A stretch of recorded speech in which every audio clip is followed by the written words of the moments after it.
here with the RIDI Group, and we're talking about responsible light. Responsible light is a manifesto, if you will, of good behaviour and ethical means of production and of design. Mike Attard, Managing Director of RIDI Lighting Limited in the UK, is going to explain to us about one of the legs of that manifesto, and that is sustainability. Mike, just to get us started, sustainability is a hugely massive subject. So where's the focus for you guys in respect of responsible light and sustainability? Sustainability, I guess the big message to market is more about the product design and what goes into the product. Yes, we, as large companies, we've all got green production methods. We're all in, our factory in Germany is all photovoltaic up, and we've got a biomass system. The site's quite neutral, but to be fair, there's a lot of companies that are doing this. Where we think the important areas are down to the design and the manufacture of the product. So designing products that can be maintained in the future, that can be serviced. And there's a lot that goes behind that because, we've talked about this before. If you you've got to design a fairly neutral product that doesn't date, that is quite timeless, which would make sense to refurbish down the line. But there's also the economics involved in that as well. So this is where we're looking in the future. So we've, for the last 10 years in Germany, we've had a sustainable model. We've had this replacement tube system. It's not just a replacement LED tube, it's a whole light engine that goes in there. And that's tended to work with more of the sort of continental Europe louvered types of luminaires, but that's actually been quite successful, and it's given the customers in Europe a sustainable solution because the tubes are replaceable and the systems are replaceable around it. So not every product, of course, it's going to be that easy, because there's certain aesthetic products that have got the design and form that they're just not. They're going to be compromised to do that with. But in the main, the most mass market fittings like our acoustic products are going to be designed that they are serviceable and maintainable. Okay. Yes, I don't think anyone really is certain about where aesthetics is going to go in the years to come. Let's face it, we are seeing some very attractive versions of 1950s industrial fittings going into people's kitchens and dining rooms these days. So who knows where we're going to be. And that's a very good point, because you think 1950s, let's just go off at a slight tangent, but think of G-Plan.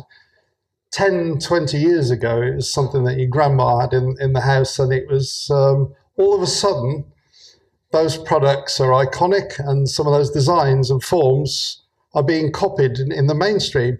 Now, the product hasn't changed. It's the same product, but it's the perception of what looks stylish and changes. And obviously that is a challenge for designing products that can be maintained in the future, is keeping them looking relevant. I've written often about my favourite light fitting, which sits above my desk, and that is 40 years old. A twin head spotlight designed to take par 38s. It's still taking par 38s, but of course they're LEDs these days. Yeah. And the real trick of this one seems to be that there is a time when it's not fashionable, and we have to learn not to throw it away just because it's not fashionable, because one day it might just come back. And in that fitter, it's the colour. It's actually, it was a funny shade of green for many years, and now the green is acceptable again. So we are learning about longevity, aren't we? With this, we haven't used the circular economy term yet, but that's really what we're talking about. But it's hard though, because in commercial terms, when you think of commercial office space, and you look at a perfectly good commercial office space with a 600 grid ceiling that functions perfectly well, but actually, if you're a developer, that's not sexy enough now, and you're looking at stripped back schemes that look entirely different. So, and these are design trends, and obviously I guess for developers to maximise office let, they need to keep abreast of that. So that's obviously always going to be a bit of an issue. I think this, yes, for sure, and I think the issue of what is and isn't sustainable will become part of the conversation around the design table, and we haven't been used to that. I'm intrigued by the history of RIDI and the way that the product development has always had that thought that the way that you put a fitting together, it determines what am I trying to say? What kind of legs a fitting like that would have further down the line? Is it something that has just been glued together and therefore you have to throw it away? Or is there a healthy use of nuts and bolts? I mean, in the main, most products are designed to be serviceable. Of course, yes, some of the more acrylic products and more fluid plastic products will be bonded. But you have to bear in mind that RIDI's ethos for years, I mean, we've been accused in the past of being quite traditional, old-fashioned with some of our products.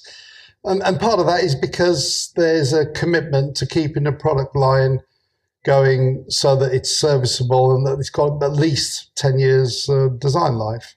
Now, we offer this 10-year commitment to parts. Now, it's pointless offering a 10-year commitment to parts if you can't service the product.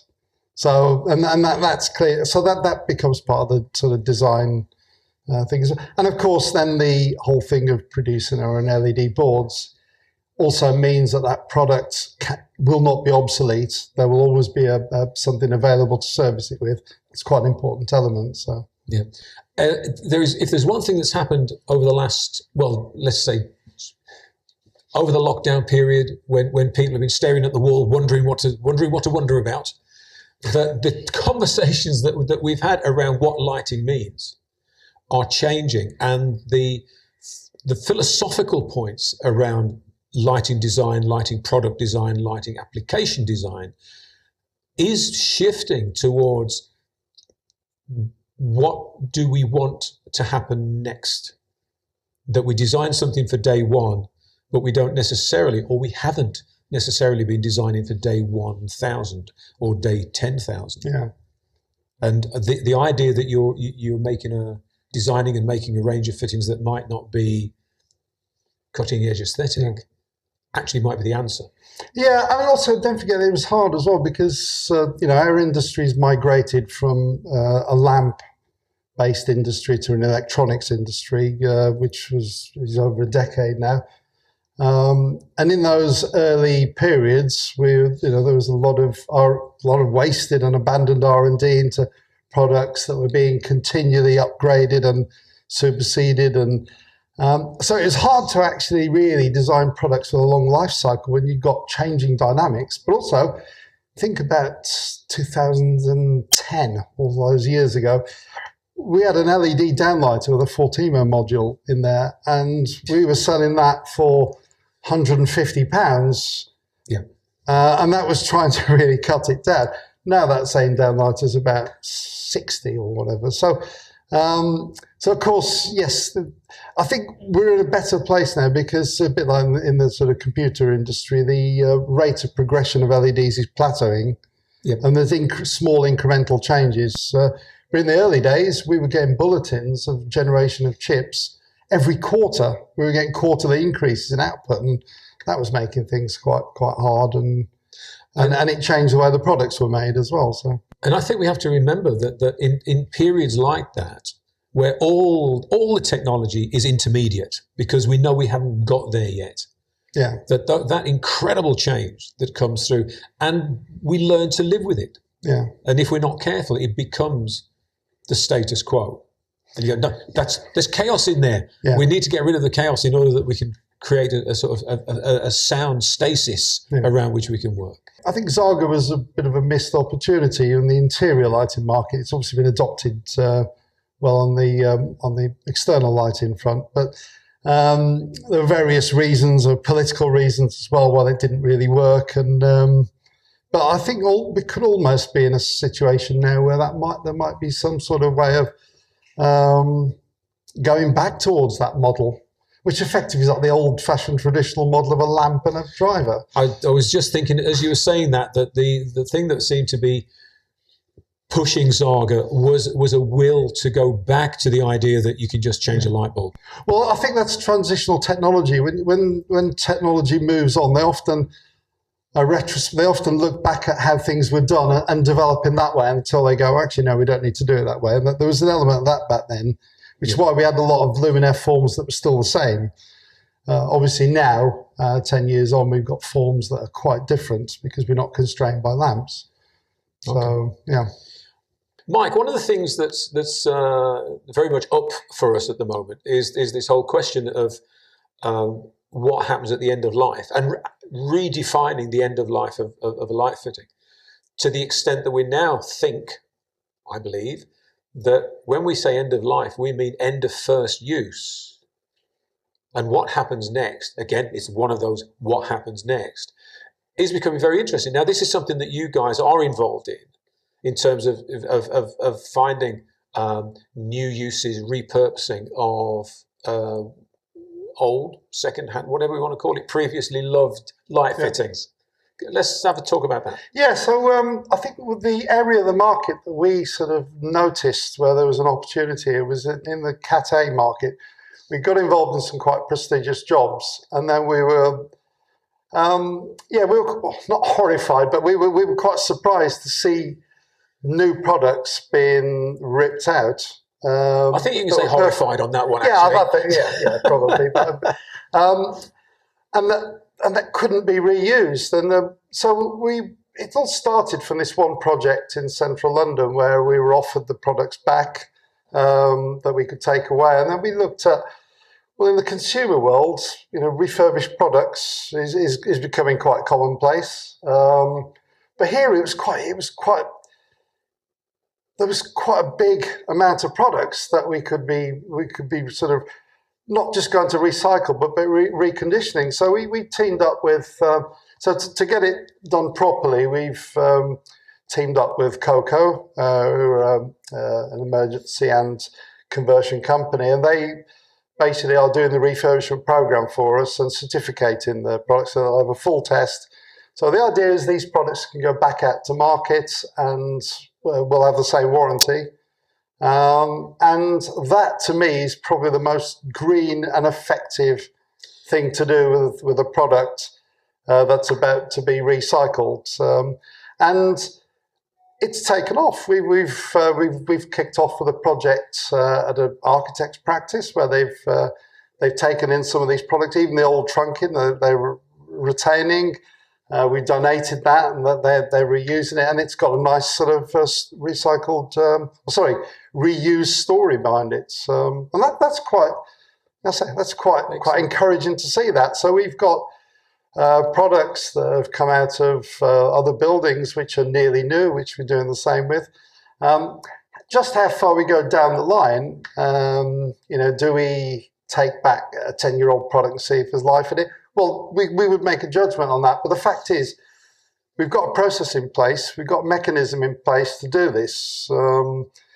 And we've just started a portal on the website as well, so we can display refurbished products. So customers have got a choice of buying new or being that little bit greener and having something that's reconditioned. Excellent. And that's not something that's been common in our industry. No, certainly not. So this is a watch this space, because again, we don't know where this is going to take us. Yeah, but we're pretty sure that's a common end of the market where there's a lot of wastage. And I think we've just about talked through that. Yeah, I think as far as that goes. Thank you very much for your time. We've been talking sustainability, we've been talking responsible light, and we have been talking to the RIDI Group. See you next time.